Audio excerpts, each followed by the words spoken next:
የውጭ መገናኛ ብዙሃን ምን እያሉ ነው የሚለው ነገር እየተመለከትኩ ነበር የነበረው። ፖለቲካዊ ከሆኑ ጉዳዮች ወጣ ስንል የቻይናን የቴክኖሎጂ ሽቅድድም ወይም ደግሞ ቀዳሚነት የምንረዳበትን አንድ ዜና ቢቢሲ ይዞልን የወጣውና ቻይና እስከ $1 ትሪሊየን ድረስ የሚደርስ ገንዘብ መድባ ቴክኖሎጂዋን ለማሳደግ እና አሜሪካንን የሚሆን አውሮፓን ለመብለጥ ጥረት እያደረገች እንደሆነ በግልጽ ተናግራ እየሰራች ነው የምትገኘው። እነ ቻት ጂፒቲ የመሳሰሉትንም እነ ቻት ቦትንም ሌሎችንም አርቲፊሻል ኢንተለጀንስንም ሌሎችንም ስራዎች ላይ በጣም ዘመናዊ የሆኑ ነገሮችን እንደምታከልባቸው እነሱን እንደምትበልጥ እነሱንም ሁሉ ጊዜ እንደምታሻሽልም ጭምር እየተናገረች ነው።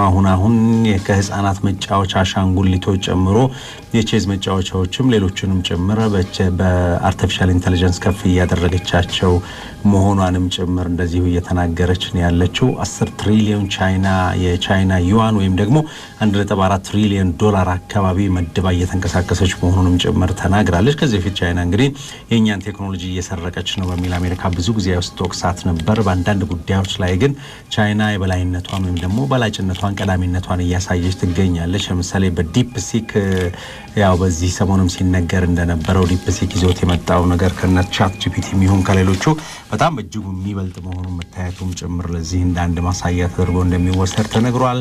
ኖርዝ ሲ በሚባለው አካባቢ ወይም ሰሜናዊ ባህር በሚሉት አካባቢ በአውሮፓና በአትላንቲክ መካከል ያለ የባህር ቦታ ነው። ይህ ቦታ አንድ ቃጫኝ የሆነች የፖርቱጋል እና አንድ ደግሞ የአውሮፕላን ነዳጅ የጫነች የአሜሪካ መርከብ እንግዲህ ተጋጅተው እስካሁን ድረስ ሰዓቱ 2 ቀን ሆኖታል እየነደደ መሆኑን ነው። ብዙዎችም ከዚህ አደጋ ለማትረፍ ያው ጥረት ተጀምሯል። 36 ሰዎች ተርፈዋል። አንድ ሰው ግን እስካሁን ድረስ እንዳልተገኘ እሳቱንም ለማጥፋት ትልቅ ርብርብ እየተደረገ መሆኑም ጭምር እንደዚሁ ተገልጿል። ወደ ዩክሬንና ሩሲያ ጉዳይ ስናመራም ደግሞ ማርክ ሩቢዮ ገብተዋል ወደ ሳውዲ አረቢያ። ትናንትና ማቀባበል ሲደረግላቸው እንደዚሁ እየታየ ነበረ።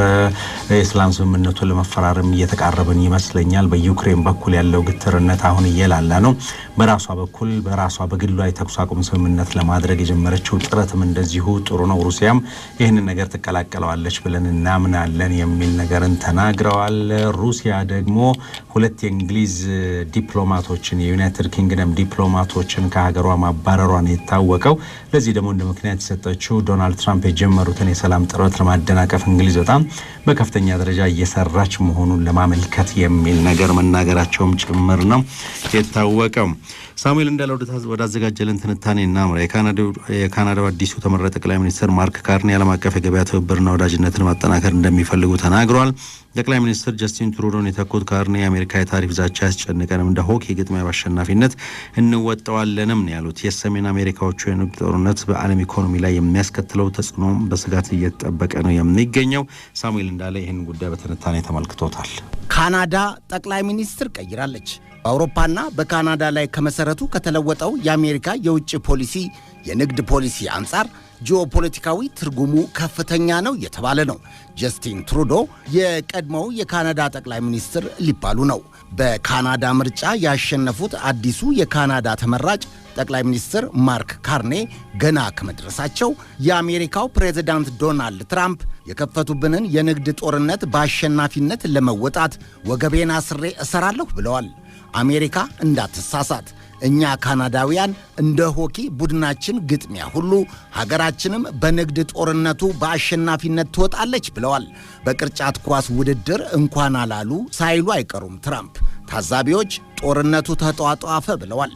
ፕሬዝዳንት ዶናልድ ትራምፕ ከ25 በመቶ ጀምሮ በአሜሪካና በካናዳ ገቢ ምርቶች ላይ የታሪፍ ጫና ለመቆለል ሲያስፈራሩ ቆይተዋል።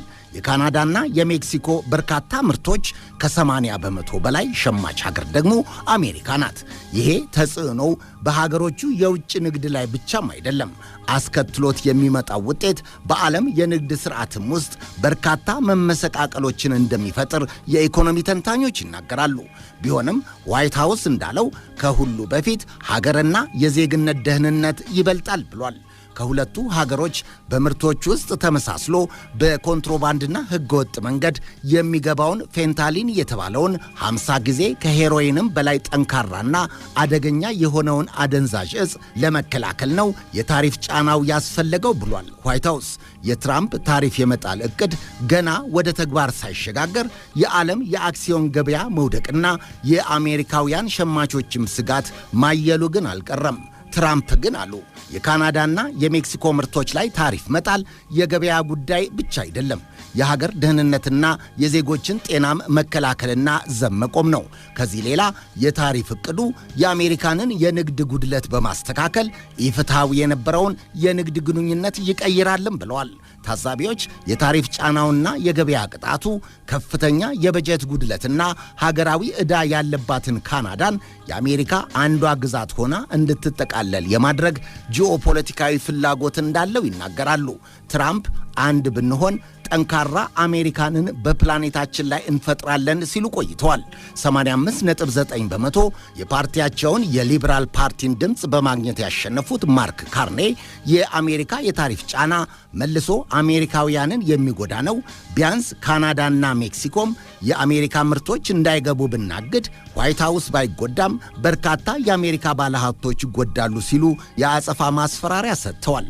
ካርኔ አሜሪካውያን አክብሮት እስኪያሳዩን ድረስ ካናዳ በአጸፋ የታሪፍ ጫና ዕቅዷ ትቀጥላለች፣ ዋሽንግተን የከፈተችብን የንግድ ጦርነት አሸናፊ የማይገኝበት የመጠፋፋት ጦርነት ነው ብለዋል። አዲሱ በቅርቡ ወደ ካናዳ አመራርነት የሚመጡት ማርክ ካርኔ ተንታኞች ባለፈው መስከረም ወር መልቀቂያ ያስገቡትን ጠቅላይ ሚኒስትር ጀስቲን ትሩዶን የተኩት ማርክ ካርኔ ዓለም አቀፍ የንግድ ጦርነቱን ለመምራትና ለመመከት የተሻሉ ሰው ናቸው ይሏቸዋል። ከምስረታው ከ1694 ጀምሮ እስከ ዛሬ ማንም እንግሊዛዊ ዜግነት ያለው ኃላፊ ያልመራውን ባንክ ኦፍ ኢንግላንድን በብቃትና በጥራት የመሩትና በዓለም አቀፍ ደረጃ ግንባር ቀደም ተወዳዳሪ ያደረጉት እንግሊዛዊ ያልሆኑት ብቸኛ መሪ ማርክ ካርኔ ናቸው። ስለ ፍራንክ ወይም ስለ ገንዘብና ዓለም አቀፍ አመራሩን በሚገባ ያውቃሉ ይባላል። በ2008 ካናዳ በኢኮኖሚ ልትሰምጥበት ከነበረው የገንዘብ ቀውስ ከብዙዎቹ ሀገሮች ቀድማ እንድትወጣ በማድረግ ካርኔ ከፍተኛ አስተዋጽኦ አድርገዋል። ብሪታንያ በብሬክስ ከአውሮፓ ስትነጠል ያጋጠማትን አስከፊ ገጽታዎችን በመመከት ረገድ ካናዳዊው ካርኔ ድርሻቸው ሰፊ ነበር። ካናዳውያን አሁን ከጎረቤታቸው ጠንካራ ልዕለ ኃያል ሀገር አሜሪካ የተደቀነባቸውን ስጋት እንደሚቀለብሱላቸው ያምናሉ። ካርኔ በዓለም አቀፍ ፋይናንስ የካበተ ልምድ ቢኖራቸውም ቀጥተኛ የዓለም ፖለቲካ አመራር አቅማቸው ዝቅተኛ ነው ይባላል። የ59 ዓመቱ ካርኔ በካቢኔ ተመራጭ ሆነው ማገልገል አይደለም ከአሁን ቀደም በምርጫ ያሸነፉትና የመሩት ቢሮ እንኳን የላቸውም። ባለሙያ እንጂ ፖለቲከኛ አይደሉም ይሏቸዋል። የዓለም ጂኦፖለቲካዊ ቁልፍልፍ ሁኔታ ደግሞ በገበያ ወይም በፋይናንስ ዕውቀት ብቻ የሚያሸንፉትና የሚወጡት አልሆነም። ዕድሜ ልካቸውን ፖለቲከኛ የሆኑትም እያንገዳገዳቸው ነው። ይሄ ለፕሬዝዳንት ዶናልድ ትራምፕ ቀላል ኢላማ፣ ቀላል ታዳኝ ወይም ኢዚ ፕሬ ሳያደርጋቸው እንደማይቀር ተንታኞች ይሰጋሉ። የሆኪው ቡድን ሳይሆን የቅርጫት ኳስ ቡድኑ በንግድ ጦርነቱ እንዳያሸንፍ ያሰጋል። ዞሮ ዞሮ ገበያውን የሚመራው ዋናው ጭንቅላት ፖለቲካው ስለሆነ፣ ያም ሆኖ የማርክ ካርኔ ወደ ካናዳ የመጨረሻው ከፍተኛ ቢሮ መምጣት ተስፋም አሳድሯል። በተለይ ለብሪታንያ ዕድል ከፍቷል ነው የሚባለው። ካርኔ ብሪታንያና አውሮፓን ወደሚያስተባብረው የንግድ ልውውጥ በማሰንበል ከዋሽንግተን ውጪ ያለ የብዝሃ ገበያ የንግድ ትስስር ሊፈጥሩ እንደሚፈልጉ ፍንጭ ሰጥተዋል። ካናዳ ከአሜሪካ ይልቅ የተደጎመና በተመጣጣኝ ዋጋ የሚገኝ የነዳጅ አቅርቦቷን፣ የውጭ ንግዷን ወደ ብሪታንያ ገበያ ልታዞር ትችላለች። በማርክ ካርኔ የምትመራው ካናዳ ዓለም አቀፍ የንግድ ኅብረትንና ባለብዙ ወገን የንግድ ሥርዓትን የምትደግፍ ትሆናለች ማለት ነው። እዚህ ውስጥ ከአሜሪካ ሌላ ሌሎች የምስራቅ ልዕለ ኃያላንም ሊገቡበት ይችላሉ። ካርኔ ከአሜሪካ የታሪፍ ጫና ለማምለጥና ካናዳ በራሷ በሁለት እግሯ እንድትቆም ዓለም አቀፍ የገበያ ትብብርና ወዳጃዊነትን ማስፋት መውጫ መንገዱ ነው ብለዋል። ዋናው አጋር ደግሞ ብሪታንያ፣ የካናዳ የኮመንዌልዝ አጋር ከሆነችው ብሪታንያ መጀመር።